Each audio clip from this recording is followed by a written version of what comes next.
ಹಿರಿಯ ಹೋರಾಟಗಾರ ಅಣ್ಣಾ ಹಜಾರೆ ಅವರಿಗೆ ಬೆಂಬಲ ಸೂಚಿಸಿ ಕೆಆರ್ವಿ ಸೇರಿದಂತೆ ವಿವಿಧ ಸಂಘಟನೆಗಳು ಮಂಗಳೂರಿನಲ್ಲೂ ಧ್ವನಿಗೂಡಿಸಿದವು.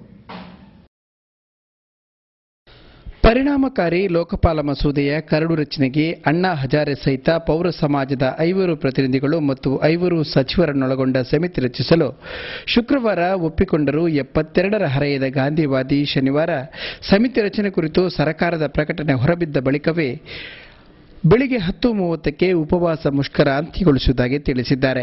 ಈ ಮಧ್ಯೆ ಅಣ್ಣಾ ಹಜಾರೆ ಅವರ ಬೇಡಿಕೆಗೆ ಸರ್ಕಾರ ಮಣಿದಿರುವುದು ಎಲ್ಲರಿಗೂ ಸಂತಸ ತಂದಿದೆ.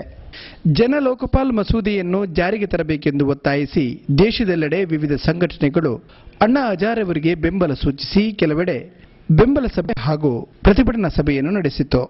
ಮಂಗಳೂರಿನಲ್ಲೂ ಅಣ್ಣಾ ಹಜಾರೆ ಅವರಿಗೆ ದಂತವೈದ್ಯರ ಸಂಘಟನೆ ಮತ್ತು ಕರ್ನಾಟಕ ರಕ್ಷಣಾ ವೇದಿಕೆ ವತಿಯಿಂದ ಮಂಗಳೂರಿನ ಜಿಲ್ಲಾಧಿಕಾರಿ ಕಚೇರಿ ಎದುರು ಪ್ರತ್ಯೇಕ ಪ್ರತಿಭಟನೆಗಳು ನಡೆಯಿತು.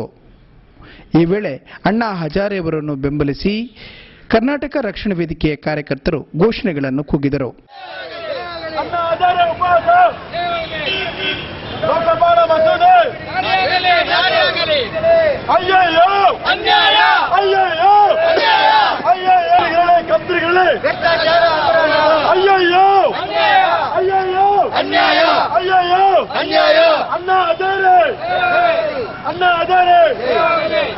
ಅಣ್ಣಾ ಹಜಾರೆಯ ಉಪವಾಸ ಭ್ರಷ್ಟಾಚಾರಿಗೆ ಸೆರವಾಗಬೇಕು. ಅಯ್ಯಯ್ಯೋ ಅನ್ಯಾಯ, ಅಯ್ಯಯ್ಯೋ ಅನ್ಯಾಯ, ಅಯ್ಯಯ್ಯೋ ಅನ್ಯಾಯ. ಮಂತ್ರಿಗಳಿರಲಿ ಕಂತ್ರಿಗಳು. ಆ ಬಳಿಕ ಭ್ರಷ್ಟಾಚಾರ ಪಡಂಭೂತವನ್ನು ಬೆಂಕಿ ಕೊಟ್ಟು ಭಸ್ಮ ಮಾಡಲಾಯಿತು.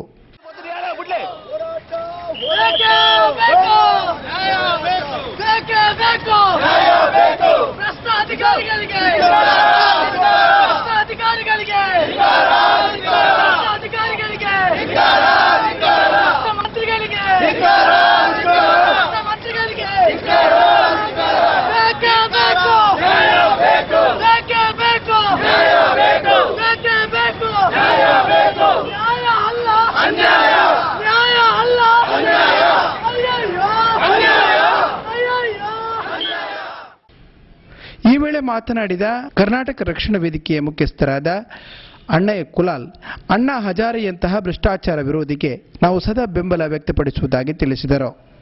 ಭ್ರಷ್ಟಾಚಾರದಂತ ಕೆಲಸಗಳ ಬಗ್ಗೆ ಕೈ ಹಾಕಿದರೆ ಅಣ್ಣಾ ಹಜಾರೆ ಅವರಿಗೆ ಲಕ್ಷಾಂತರ ಜನ, ಕೋಟ್ಯಾಂತರ ಜನ ಸಹಾಯ ಮಾಡಲಿಕ್ಕಿದ್ದಾರೆ. ಮಂಗಳೂರಿನ ನಾಗರಿಕರು ಜೊತೆ ಇದ್ದಾರೆ ಅಂತ ಹೇಳಿಕ್ಕೆ ನಾವು ಸಂತೋಷ ಪಡ್ತೀವಿ. ಅಣ್ಣಾ ಹಜಾರೆ ಅವರನ್ನ ಗಲ್ಲುಗಂಬಕ್ಕೆ ಏರಿಸಬೇಕಂತ ಅವಾಗ ಒಬ್ರು ಪ್ರಶ್ನೆ ಮಾಡಿದ್ರು, ನಿಮ್ಮಂತ ಮಾಧ್ಯಮದ ಮಿತ್ರೊಬ್ಬರು ಅವ್ರದ್ದು ಕೇಳಿದ್ರು, ಯಾಕೆ ಗಾಂಧಿ ತತ್ವ ಅಲ್ಲ ಜೈಲಿಗೆ ಹಾಕುದಂತ. ಅವ್ರು ಏನ್ ಹೇಳಿ ಅಹಿಂಸತ್ವಕ್ಕೆ ಬೇಕು, ಗಲ್ಲಿಗೆ ಹಾಕುವ ಕೆಲಸ. ಯಾಕಂದ್ರೆ ಶಕ್ತಿ ತೋರದೇ ಇದ್ರೆ, ಬಿಸಿ ಮುಟ್ಟದಿದ್ರೆ ಬೆಣ್ಣೆ ಕರಗೋದಿಲ್ಲ ಮಾಡುವ. ಯಾಕಂದ್ರೆ ಖಾಲಿ ಉಪವಾಸ ಒಂದೇ ನೋಡಿ ನೀವು ನಮ್ಮನ್ನ ಆ ಬಗ್ಗೆ ಪ್ರಚೋದನೆ ಮಾಡೋರು ಕೇಳಬೇಡಿ. ಯಾಕಂದ್ರೆ ನಾವು ಕೇಳಿ